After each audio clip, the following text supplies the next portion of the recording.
Getting ready to install a side mount Chamberlain garage door opener. Kind of a lot of room there. Probably going to put it over here. Okay.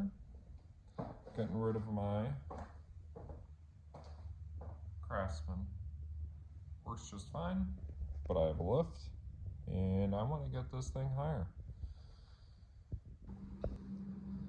Alright, got everything laid out. All the parts. There's the unit itself. Light.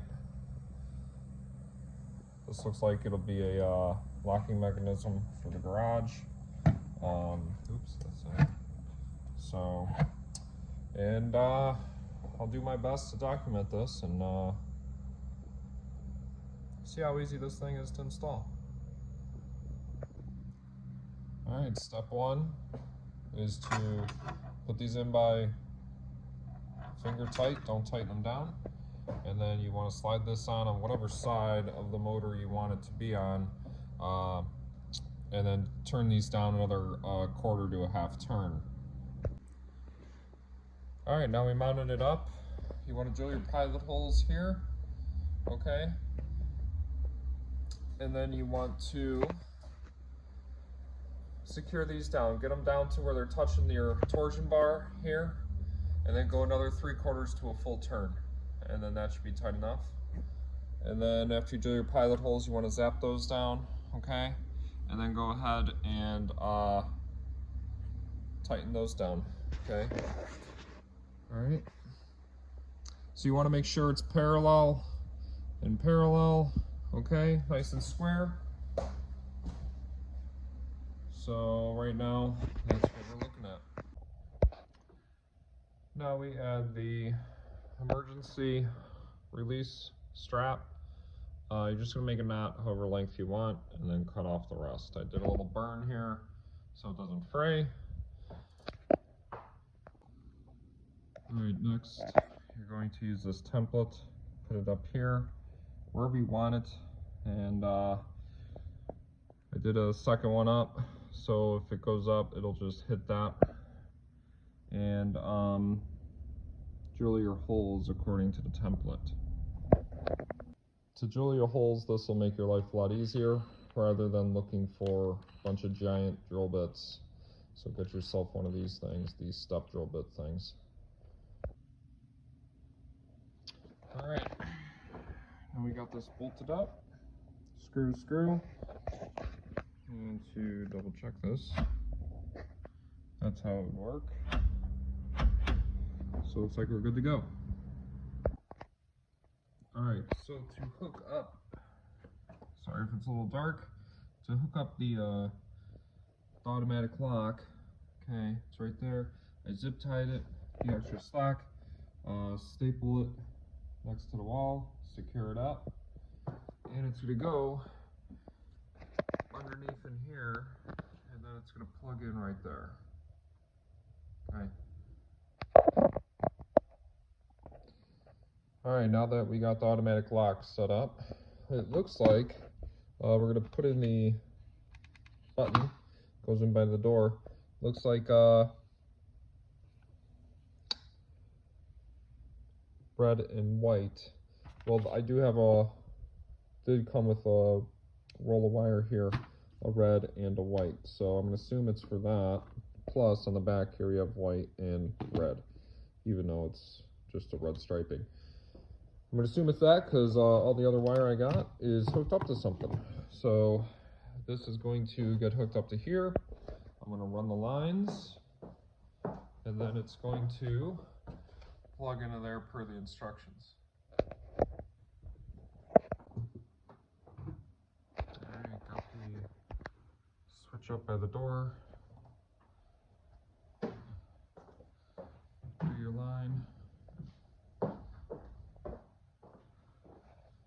Kind of one straight shot. They really give you just enough. I couldn't do squares. You got to go diagonal. I had to go diagonal and around that soffit. So, FYI. All right, got these cameras or I'm sorry, sensors in. These brackets, they just clip in. You don't have to drill anything. And then it's just a wing nut. Just secure your wire around the door. Same thing for this side. Let's see. Same thing for that one. And what you're gonna do is twist those two wires together, black, black, white, white, and one goes in the black, one goes in the white, that one and that one. The end too, if that makes any sense. All right, now we're gonna install the cable tension monitor. It's default is on the left side. I'm doing the right, so you got to switch this to this side. So it's just a matter of popping that out, and then it's supposed to look like that on the tension cord. It's going to be slightly open by default. It says put in a shim if needed. So for me, I would have to be putting in another 2x4 to get it on this wire, because that's too much. It's not going to work. So I'm going to flip this handle, put in a 2x4 and bolt it up. All right, got the spring tensioner on there. You want it on that spring. It's going to be open a little bit because once the spring breaks, it's going to close that circuit. So route it around as you will, and then it's going to go into the green. Doesn't matter what polarity, so just stick them both in there. Okay, we are all set. We went through the learn mode of this Chamberlain side mount garage door opener. Okay, and so ideally I didn't have to adjust this. This automatically went in locks and unlocks when I open and close the door. And then I went through the learn process of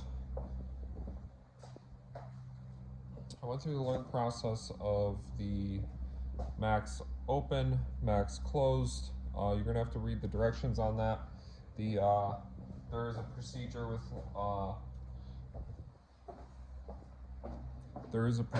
with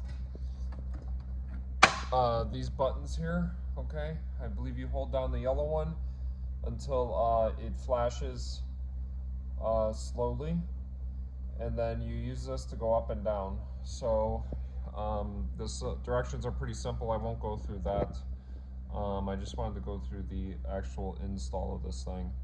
Overall, pretty easy.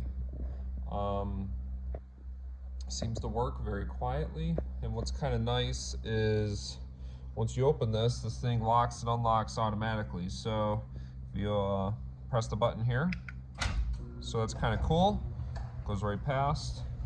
Okay, we're gonna hit that button again, stop, and then we're gonna go down, and it's kind of neat. Boom, and it locks. So that's cool, extra security. Overall, very easy. Took me a couple hours. The only thing I had to do really is throw this block of wood in there so this can measure the tension on that. Only other tip is that when you're putting up these lights or these sensors, one cord is longer than the other. So of course I did it reverse, and so if one cord is longer than the other, just flip-flop them and then you'll reach your unit. Hope that helps somebody. Overall good. I got my ceiling back for my lift, so now when I lift up cars, I don't have this thing in the way, so I can do that and get this thing up even higher and easier to work on cars. So leave a comment if you found it helpful. If it absolutely sucked and you think this video is horrible, feel free to blast me below as well. Talk to you later.